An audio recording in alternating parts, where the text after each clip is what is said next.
So indicators that your training is poor. This is something a lot of people don't want to admit to themselves. They don't want to admit their split sucks, that their training sucks, or their recovery sucks. But I'll give you guys a few ideas to at least think about, and hell, maybe you'll make a discovery or be honest with yourself at some point that you got to make some changes. First main thing that so many people do in their training that is probably the biggest indicator of a poor split or a poor setup is redundant movements. This is so common, and people never want to admit this.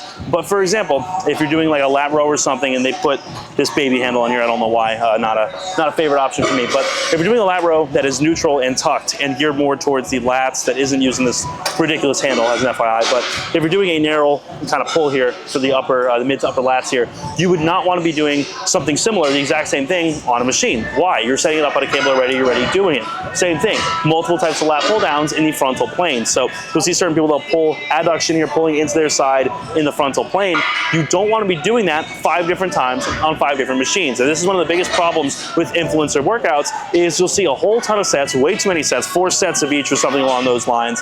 4 sets of the same fucking thing on 4 different exercises. Complete and utter waste of time and complete waste of energy. Next time your split, volume, frequency, or other training components suck is you're not picking movements that are allowing you to work the muscles you're trying to work in the right range of the motion or the context where it fits in your program. So for example, if you're on a leg press like this is not a great leg press that I like for any reason, but it doesn't really allow me to get good knee flexion. So if I'm starting on this leg press and for example, say my anatomy was not allowing me to really push this hard, I'd be here pushing out, and then some people might not have the anatomy for this. They're not even able to get like anywhere even below parallel for the quads. So you're doing a quad movement where you're not even really getting a lot of knee flexion, and it's not the end of the world, but imagine if your entire program looked like this, where you were picking movements that are not conducive to the muscle you're trying to train. So take something like triceps, another very common thing. People do tricep movements that are basically chest movements, or chest movements that are basically tricep movements, and you look at things like the triceps, okay, what is the goal? Well, the goal is elbow extension, right? Extending the elbow. A lot of people will pick tricep movements where they're not even doing that,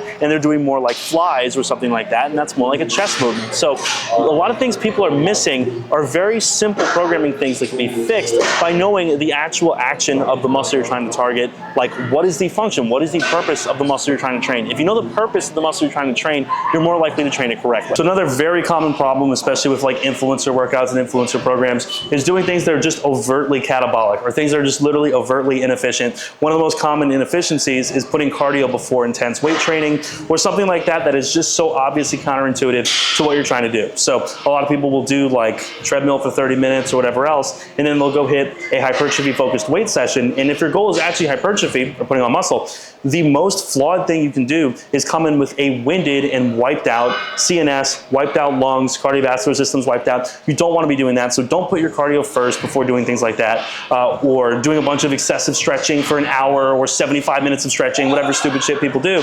Definitely try to avoid that as best possible if your goal is specifically hypertrophy and training with intensity. The thing I'll leave you guys with is doing movements that are unstable. This is the biggest indicator of a poor program, because if you're doing like Viking press, like standing Viking press like this, or a whole bunch of other movements that are just like very aimless, unless you're a power lifter or you're trained to be good at a specific movement like this, why would you do something where you're like lurching your lower back into it? You're not even back supported if your goal is training your delts. Why would you aimlessly try to do it standing? There's just no point in that when you have a modern society that allows you to sit in a chair.